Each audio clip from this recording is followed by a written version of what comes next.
Welcome to our seventh Agile seminar on attendance. We've had 7 so far. I'm really delighted today to be joined by Mark Goodwin, who is Director of Behavior and Wellbeing at Mercian Trust. Mark has been doing a lot of excellent work developing and codifying his trust's practices around attendance. And Mark and I have had some lovely conversations about what it really means to develop the right culture in a trust that will make pupils feel connected and encourage consistent attendance. His trust has been really thoughtful about developing practices that will lead to a greater sense of belonging, including things like consistently using the right language to show that you care, enhancing pupils' perceptions of themselves by recognizing their talents, helping them find ways to shine beyond their just academic achievement, and then providing more opportunities for connection through extracurricular activities. And he's here today to tell us a bit more about some of that practice. Mark, thank you so much for joining us. I'm going to hand over to you. Well, thank you, Sam, and thank you to the CST, because as I was saying a moment ago, this session came about from me being in one of the Agile seminars, the attendance seminars, and I've learned loads from those seminars, and I think the collaborative space that you've created has been really valuable for me, and I'm happy to contribute back in and reciprocate, hopefully, certainly reflecting the work of our schools, my role in the trust. So I think there's an interesting angle there, because there is a trust-wide piece increasingly for leaders of trusts, for directors of trusts. But I'm hoping that I can get down to the factory floor, if you like, and down to school level, and look at some of the things that have been done in our schools. And really, from the outset, colleagues, I want to say that attendance is such a complex problem. It is not my intent this morning to present the solution to your problems. I'm not even sure that we've got all the solutions to our problems yet. It is a work in progress.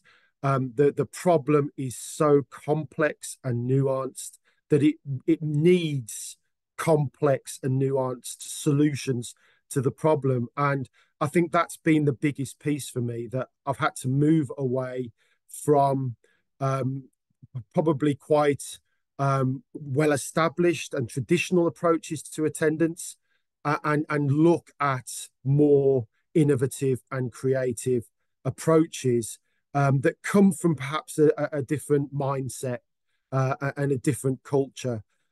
So it is not the solution. Within the next 45 minutes, you might hear part of the answer for you. You might hear something that you hadn't thought of. But I well recognize that you might see things that you're doing, and I just urge you to carry on doing it, because we have seen the benefits of this. And I'll share some. It's important that I share some data. I'll share some data at the end. This session, just to finish off this session came about because when I was in one of the attendance seminars, I saw how much of it came down to belonging, and belonging has been a passion of mine for a long time. I've seen the impact where belonging is built. I've worked in schools before I worked for the Mercian Trust. I see schools that do this so well. I mean, just one observation, I do see primary schools do this often much better than secondary schools. But belonging is such a piece that many schools get right. And it really has been the driver behind a lot of the things that I've done in the trust. So without further ado, I'm just going to start with the context and the bad news, really, if you like. I just point out a couple of state of the nation observations, really, of where we are and then where attendance fits in. We are in an age of disconnect. I'm a history teacher by trade. And I wonder if at some point somebody will look past to the pandemic years, maybe the post-2016 years, this epoch that we're living through, and maybe they might see it as the age of disconnect. But I think increasingly we can recognise how disconnected society has become. Young people in particular, I see that in their attachment to devices, and we've all wrestled with that problem in schools. But more significantly for schools, perhaps a loss of trust in institutions, schools in particular. And I just look at the work that schools are called on to do with parents, for example, and how it's a lot harder for schools to win the support of parents, even to very simple initiatives around behaviour or around routines or around standards, where in the past parents might willingly have accepted that the school needs rules, the school needs routines, the school needs procedures. We have more parents more willing to question that and to push quite vociferously against that. And certainly the attendance piece contains that element of breakdown in relations with parents. We've got a kind of schools, when you talk about belonging, really are running countercultural to certainly in the United Kingdom, but in the West generally, there has been a very individualistic a push in society, and schools, feed that. We have results, we have destinations, we have individual journeys, shall we say, and yet sometimes, often, the most powerful work is collective. And school's work is collective at its heart. Teachers work with young people. They get the best outcomes when that is a synergy between a teacher and a young person. But the same applies within teaching communities. Teachers work with teachers, and it's a collaborative and a collective arrangement. And a school comes together, and that is sometimes that collective approach and that collective work sometimes runs counterculturally to a more individualistic push in society generally. And that can lead to a disconnect. I sometimes do look at, you read what you read in the press, and you see things, and you just think, well, we try and do things differently in schools. We try and work together as opposed to pursuing an individualistic path. And then, we could dive much deeper into this, but there's a general breakdown of a social contract. I heard this morning on the radio about, and this is a barometer for me when I'm out and about. I always speak to the shop staff, the people who serve me in Tesco's on a good week, and Aldi when I'm watching the pennies.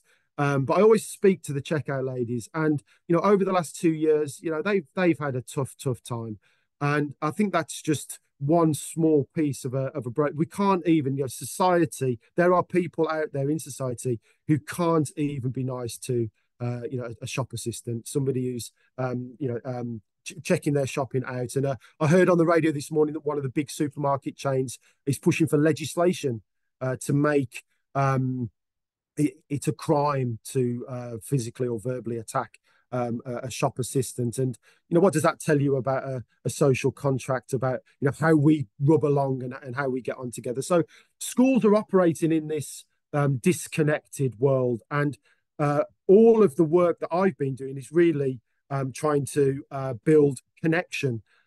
Where that fits in with attendance, I think, is obvious, because we're trying to build a connection to our families, to bring them back into the school, whether that's more regularly or at all. That connection piece is important, but that feeds out into my other work, which is about behaviour as well. It's a big driver, belonging and connection, and that is countering the general disconnection that we see out there in society. A big thing for me, and it's driven a lot of my teaching work when I was more regularly in the classroom, and it now teaches my leadership work, really. And this quote encapsulates the idea that I'm always trying to get to the root of the problem, to get ahead of the problem. Obviously, in the safeguarding world, there's a lot of talk about fire prevention rather than firefighting. And Desmond Tutu encapsulate that in far warmer, far more esoteric words about getting upriver of the problem. Not why are people in the river struggling, but why are they falling in the river in the first place? And if you want to frame that as fire prevention over firefighting, or getting to the roots of the problem, that has certainly helped me to get to solutions for attendance. And I work for a trust that is front and center. And colleagues, this is not this is just a small piece about the Mercian Trust, but we are very set in our values and in our principles and what our aims and objectives are.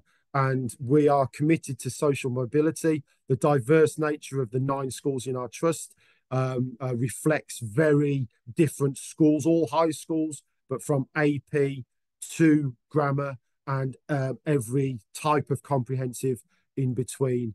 But front and center, our values are around care, courage, candid, accountability. But we put it front and center, belonging and inclusion. And looking for the answers to attendance, I would argue that the answer lies in those two mindsets, those two values. So why belonging? And belonging speaks for itself. When the students feel a sense of belonging, they experience positive social connections. They build a sense of self, and so much of school relies on self-esteem and self-confidence. And certainly post-pandemic, that was where we saw a loss. Before I worked for the Mercian Trust, I did a lot of work on the recovery curriculum now out of post-pandemic. And I think certainly what's helped me frame my work is that we're still in a time of recovery from what was a global pandemic. And I think we have to remind ourselves of those 18 months where families, not everybody baked sourdough and learned Mandarin in those 18 months.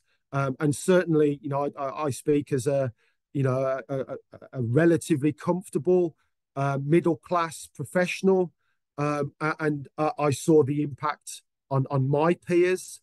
But I do have a wide range of friends, and I saw the impact across society in small snapshots of that COVID. And you only have to read and see the research that has been done on the damaging effects of those 18 months.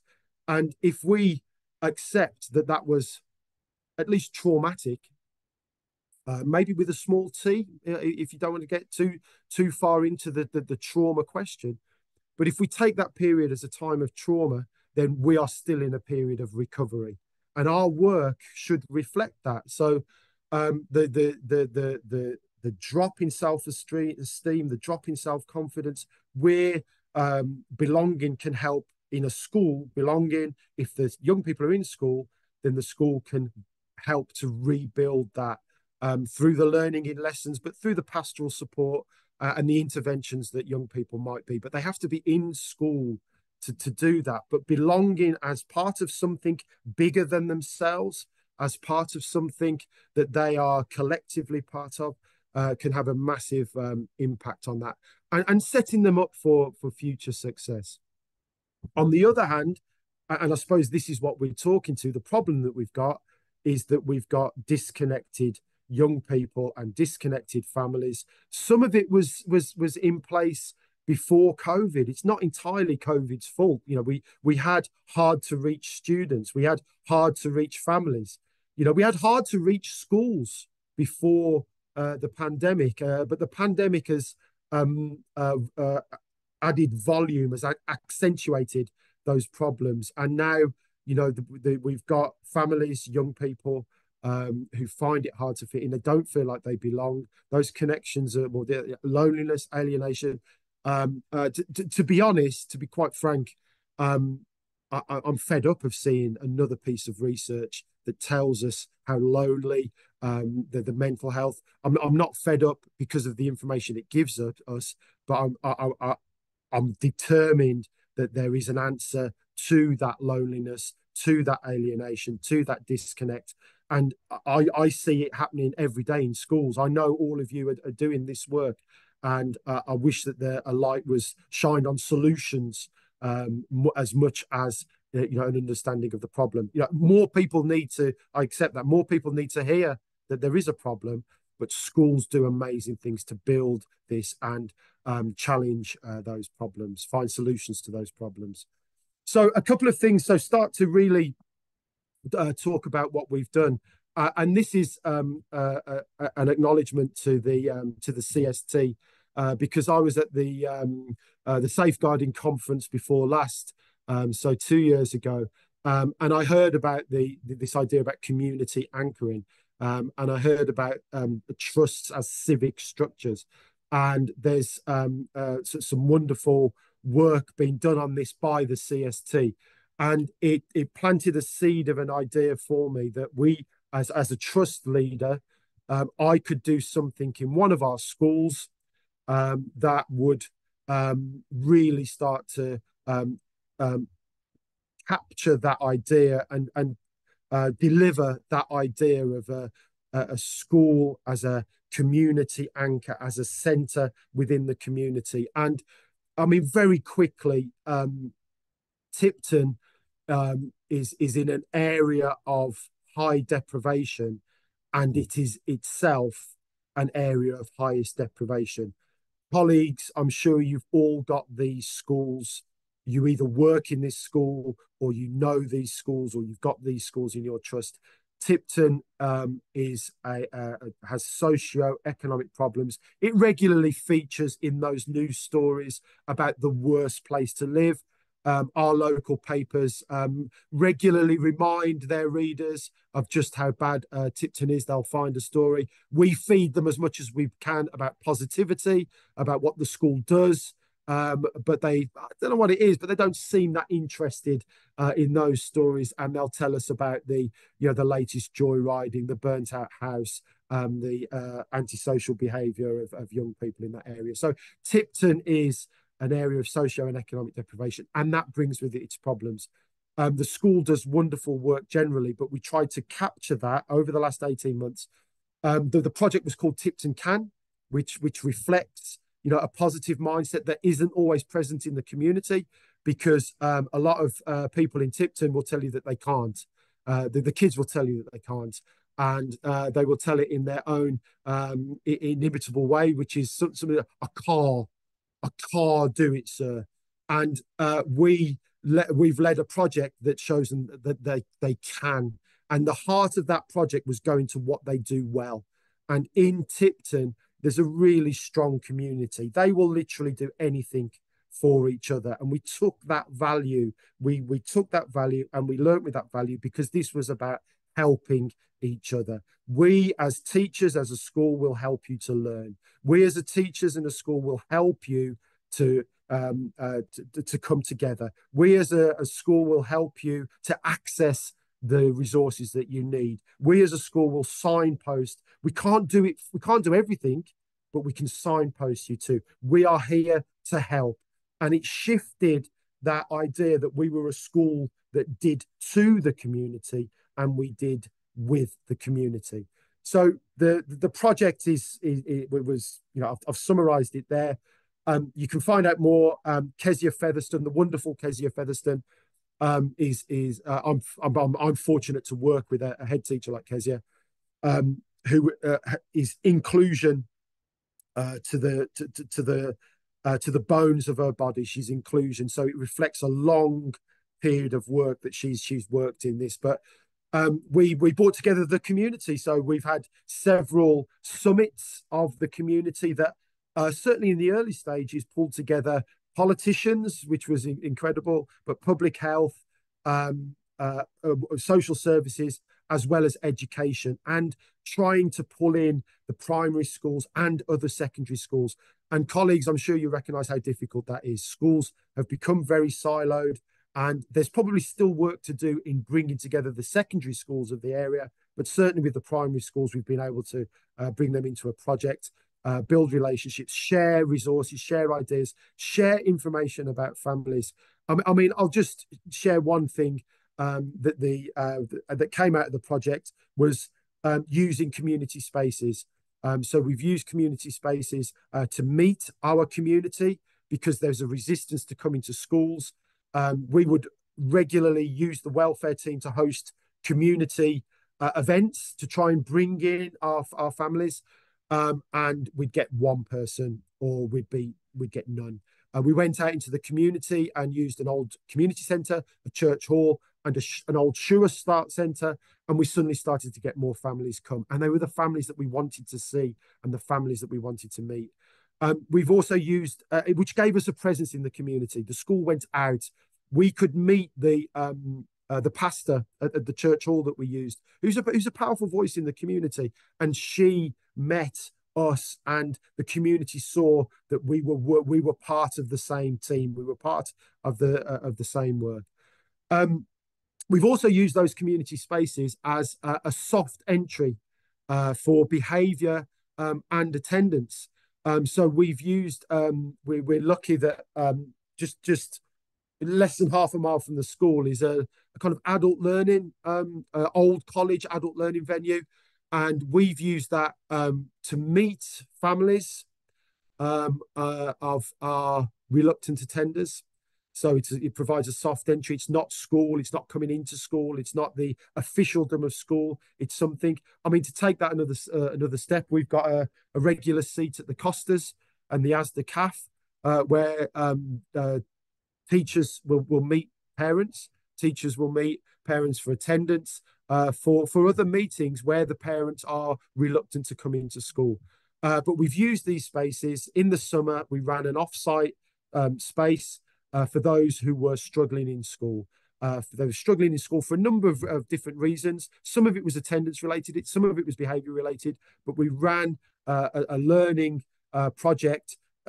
I'm happy to accept that it was an alternative space, but we managed to staff it, we managed to curriculum it, and we ran that space, and it turned a number of those students around and gave them a much better start in September. That is something that we're working really hard to run again, but resources and logistics, which I know will be a question, I'm sure, at the end, a fact that they're harder to put together, but we've done something else in Tipton around that work using learning coaches. So if you want to find out more, there are articles on this. I'm very open with the work that we've done. Kezia's written an article about attendance. I've written an article about behaviour, which reflects the work that we've done in Tipton to build this sense of belonging. I mean, it's such a the project is ongoing. I mean, the latest initiative is something with the primary schools to collect students. We've shared the cost of a minibus to go out in the community and collect students, and that's literally just about to start. It's been a long time in the working together. You can have the great idea, but actually putting together the practicalities of it. But that is an example of how that project has branched out, has brought the schools together, but is demonstrating to the community that there's a belonging within the schools as well, that we're working together. These are students that will eventually feed into our secondary school. So we're showing that it's a joined up approach to those families and that work. Okay, I'll leave Tipton because there's other elements. My role, I'll just quickly say a little bit about my role, because as an attendance lead for a trust, I get the opportunity to lead and on the one hand, model best practice, because I do all that quality assurance and those network meetings. So 3 times a year, I meet with the attendance leads. And those attendance leads in our schools can be non-teaching staff, or they can be assistant head teachers. That I see in the attendance role, expertise is not always directly related to seniority in school. And so I'm happy and proud to have at that network meeting 3 times a year, essentially support staff who are doing brilliant work in attendance, and the more typical assistant head teachers and deputies who come. But I have the opportunity to model that, but more importantly, to share the best practice. Those meetings, while we'll have some kind of expert input, obviously some reminders of why we do all this, the data, the scoreboard, if you like. I'll show you that later. But my job is to get the best practice in schools shared around the schools. I deliver training. We have a very comprehensive training package within our trust CPD. The training has had everything from reaching hard to reach families. That was delivered by me in the first instance, but later by the welfare teams in two of our schools, who we did a Q&A of the work that they did. So that expertise that lies within our 9 schools is shared across the trust. I've had within that training, we've obviously done the emotionally based school avoidance training. We've had various levels of that, introductory and more complicated understanding of trauma and ACEs. But the training is there, and the training is important. We're in a new space and a new understanding, and understanding the causes of attendance is a really important piece. And I recognize that some leadership teams, I work with leadership teams, that attendance used to be something in a school that was done by the attendants. It was over there. The sooner schools get to attendance being everybody's responsibility, it needs to be on the SLT table, and it needs to be looked at honestly, but with expertise as well. And that is a piece that's I've had to work hard with schools to get that on the table. And in schools as well, this is where I do drive. We're not a directive trust. We're a very advisory trust with our schools. Schools are bespoke. Schools are very different in our trust, and they can retain that individual approaches to in their schools. But I do insist on one thing, and one thing must happen in the schools, and that's an at-risk meeting. You might recognise it as a high tariff meeting, perhaps, or an intervention meeting, or safeguarding meeting. But in that meeting, there has to be, there's obviously talk of behaviour, but there's talk of attendance, and those students are seen and recognised and talked about the interventions that have been put in place, and a really stringent plan, do, review about those interventions, and what the plans are for those students, so that there is a fire prevention approach, an upriver approach to the young people who are most at risk of failing at school. We use quite sophisticated matrix that puts young people on those on that register. Those meetings take place in the schools, so there's 9 of those that feed into a trust most at risk meeting. So at a trust level, we discuss young people who are most at risk in our schools, and that means that there is a trust-wide expertise and intervention at that level, because the leaders from all the schools come to those meetings. We look at these young people, and we look at what we can do, and that's where the sharing of best practice, what's worked at school might work at another school. That's where that can happen. But creating that space, and also approaching that meeting with care, compassion, and empathy, and understanding, and belonging, and kind of parking parking our judgments, and parking our labeling, and really seeing what we can do to support those families. It is a really quite profound shift, I think, working in schools and working as a trust. It's a work in progress, but when that happens, when that space is created, where that expertise is brought together and shared with a real understanding, then you start to find the answers that work. And I'll obviously say a bit more about what we've done out of that. some of the work that we've done, I've broken up it. So I've got 15 minutes. So I've broken it up into three parts so that there's a structure to it. So it's really important. I work in behaviour, so I learned this a long time ago. That you have to see the best part. Attendance is an absolute catastrophe. It is, and that's why you heard my frustration earlier. I know it is, and we're constantly reminded that it is.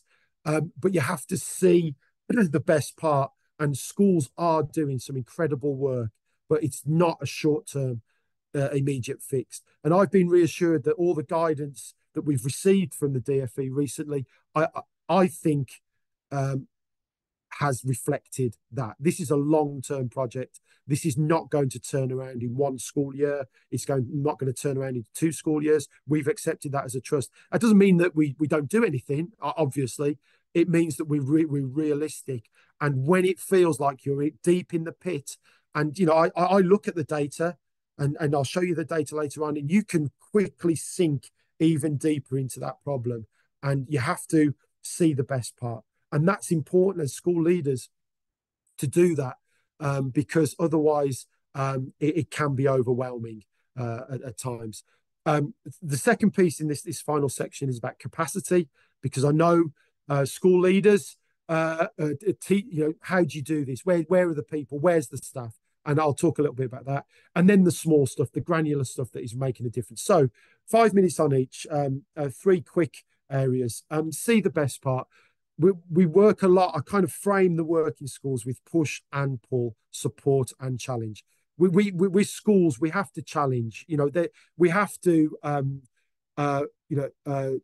remind families and students of the data. We have to enforce rules. We have to hold people to standards. We have to bring this challenge, but that's alongside support. And as well as push, there's also pull. We can do things that attract people, as well as the kind of rigor and the challenge that pushes people to a solution, to an outcome that we want. And that works at a whole school level and an individual level. So, for example, on truancy, internal truancy, I frame the work in schools in a push and pull framing. So there's lots of things. Schools are very quick to go to the push factors, the staff on duty, the reminders, the assemblies, the telling, the instruction. And that plays a part, of course it does. But it's also about the pull factors. What are we selling in our lessons? What is the curriculum that we are so keen for students to get to? And some schools have had to look at the quality of education piece that sits in truancy, and accept that I don't like that, because I sometimes see that as an excuse that the students are saying, well, I don't like this teacher, or I don't like maths. But there is an element of that truancy that is just something in that classroom that the young person doesn't like. And if we're prepared to listen, and get past the teenager pushback, or the adolescent pushback that sometimes that is, and really listen to young people, and be prepared to look at a pull factor being the quality of education. What is the curriculum? What is the teacher saying and doing? What is their, how are they being fed back? How are they being encouraged? How are they succeeding or not? How do they find out their strengths and weaknesses? All of that can be framed as a pull factor. We've obviously, we're much better. I'm certainly much better informed after my self-guarding inclusion, clinical work that you inevitably do as a school leader. We understand more about risk factors and protective factors. So understanding what protective factors can the schools build in that reflect belonging. That's a belonging things. They're the protective factors that support young people in schools. Parents, it's a really big piece in the trust, because we have more combative parents than we've ever had. I love them very much. A big belief of mine is that you come alongside parents, you meet them where they are. The days when I was a cowboy deputy, and I'd go into a meeting holstered up, and I was going to tell the parents. That those days are long gone. It's a far more relational approach that I use, understanding where the parents are, um, understanding, coming alongside, listening, understanding. Yes, still challenging. Holding to account, taking responsibility. The parents have got to do all of these, but we do that in a more relational way and build that relationship. Some of that is home visits. I mentioned the school car, but there's a greater willingness in our schools to home visit and home visit. Sometimes not with the clipboard. Now put the clipboard away and have a conversation with that parent. Look around the room that you are in. What are the needs of that family? Look at the front garden. Look at the decor. Look at the house. Listen to what they're saying about their struggles, and that is where you start to be able to be more supportive and draw students to you, draw families to you, recognize their need, and start to serve their need. I've mentioned offsite meetings, so I won't say that. Parent surveys, listen to what parents say, and engage with them, and offer forums, offer parents. Some schools, this is a tricky space, and I'm seeing a tricky space because schools can sometimes, schools have to have the right relationship with their parents to present parent workshops, for example. But where that relationship is secure, really impactful work, where there is a hunger from parents to attend these workshops. And I recognize that is a tricky balance for schools to pull off.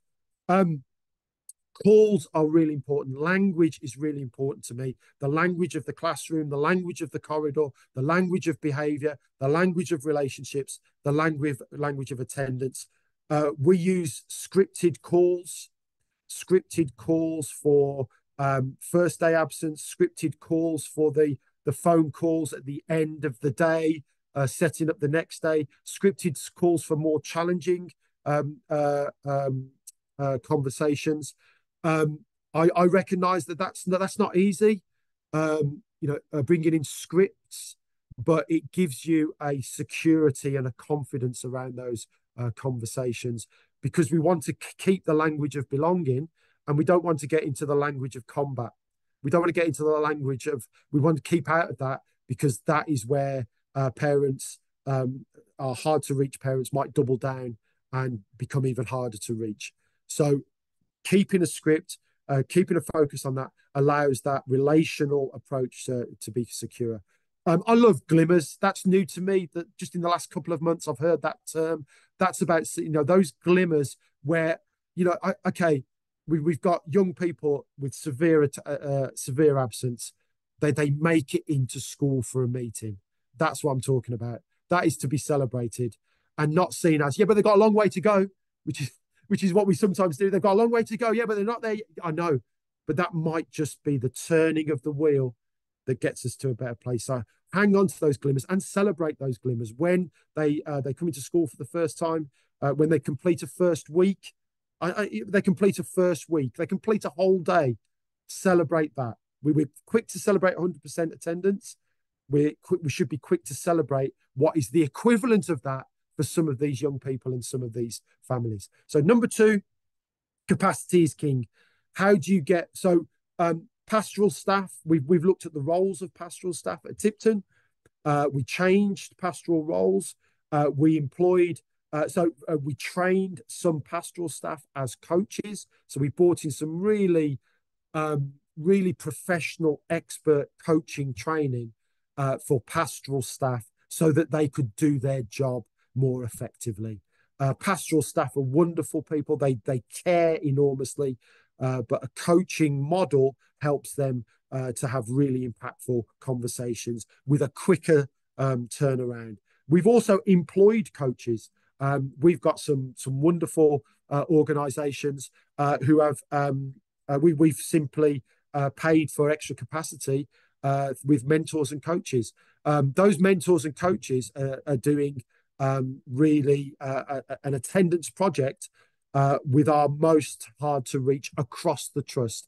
We've used a company, a local company of mentors who are doing the very early home visits, the very early relational work to bring those students back in, and that's a project that's just started. I don't. We pay for an EWO company called VIP Education in Warsaw. We've bought extra capacity from them as a trust to open up that sort of that line of work. They are very good.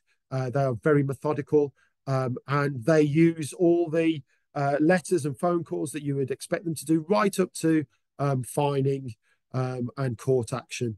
And that capacity has helped schools. Yeah, I've mentioned soft entry, so I'm conscious of time. I'll jump past that. You can ask me questions if that's of interest. A couple of things then, just the small stuff, what we see in schools. A wonderful thing one of the schools did was, this is real belonging. This is belonging within a form. This is belonging with a form. They call it the ring of power, where students in a form, they ran this with year 8 when year 8 attendance wobbled. And then around Christmas time, they ran it with year 11 when they saw a year 11 dip in attendance after the mocks attendance that had been very good at the beginning of December. They used this to maintain that attendance until Christmas. So they've used it with a number of year groups. A ring of power, very simply, a form, each student is paired up. The form tutors does it, paired up with strong attendance, less strong attendance. It doesn't have to be catastrophic attendance, but less strong attendance. A strong attendance, a less attendance. The pairs of students are paired up, and they are responsible for each other. They support each other. They look out for each other. They want each other in school the next day. Once one person drops out, that pair is out. And it's a simple reward for those pairs who are left in at the end of the week, at the end of the 2 weeks, at the end of the month, however long that you run it for. So a shared responsibility. The form is looking to win. You can push back on competition around attendance, but it's been really transformative, not just in increasing attendance, but increasing that sense of community within a form, and increasing that sense of belonging within groups, within students, within the peer groups. Savables, a data-driven activity. Savables, we use that term. I know I think I picked that up from one of the attendance seminars, actually. So at this critical point, whether it's October half term, February half term, January was big for savables because at that point we were moving from January into a point in the year where persistent absence could not be recovered. So it was a very important tipping point for those students, and we let those students know that there wasn't enough day. If they weren't careful, their attendance was not going to. There wasn't enough days left in the year for their attendance to recover. But the idea of savables works out. Who are the students that, if they had 100% attendance next week, would move out of persistent absence, would move up into 90% absence, would move out of whatever bracket they are. So savables and it's a nice word. It's a nice saving. It's a nice word, helping, supporting. The money question, I'll just quickly say this. We obviously have the fines at one end, which schools do get to that point with staff, with families. We have seen it through to court action and fines. The money extra at our alternative provision school, they reward students with money. And having been through quite strong arguments about this, because philosophically I'm really not sure about this, but it works. They get paid a small sum for 100% attendance. They've got Go Henry savings cards where the money's paid on. It's not a lot of money, but it was, the students said, you say we do. The students said that's what they wanted. That's the reward they wanted. So relatively modest amounts, but it's worked in increasing the attendance with year 9s at that school, and they're looking to roll that out further. So a couple of things to finish off. You want the data? Okay, there it is. 92% across the trust. I'm very proud of that. 91.8 to be precise. And if you don't need to have to see the, I'm happy to share this slide, by the way, but you don't have to see it in detail because you can see the graphic on the left-hand side, the squiggly lines going across are the schools. There's obviously some schools that are doing a lot better than others, but the school at the bottom it's not Tipton. So in the past, Tipton regularly featured at the bottom. Basically speaking, what happened in literally 1 year at the school at the bottom, the catchment was changed, the pan was expanded, and in year 7, in September, how's this for an attendance problem? They received 73 year 7s who had no intention of coming to the school. They didn't choose the school, they didn't want to go to the school, and they were on the books the 1st of September. And so that was a big attendance piece to kind of work that on. And of course, they sit on the school's data. And we're finally getting to the last 1 or 2 students and getting them to the schools that they want to be. But that's literally taken to February. So there's a lot of work still to do at the bottom. But the work at the top means that we are, I'm pleased with that, 92%. And if there's, but it also is a reminder to me that it's not a done job. And if I just go back to those glimmers, and if I just go back to those see the best part, it's not where we want it to be. It's nowhere near back to pre-COVID, but it's a move in the right direction. And I hope that, I'm sure there'll be lots of questions because in a brief summary, you never really get to the meat of some of these. But I'm happy to pick up questions, Sam, and I'm happy to pick up conversations, more than happy to share my email and pick up conversations with colleagues. As you can tell, I'm a passionate believer that a lot of the answers to all of our problems lie within education. Teachers know this, pastoral staff know this, senior leaders know this, and I'm happy to share how you make that work. It was just fantastic. It's really lovely to see all that.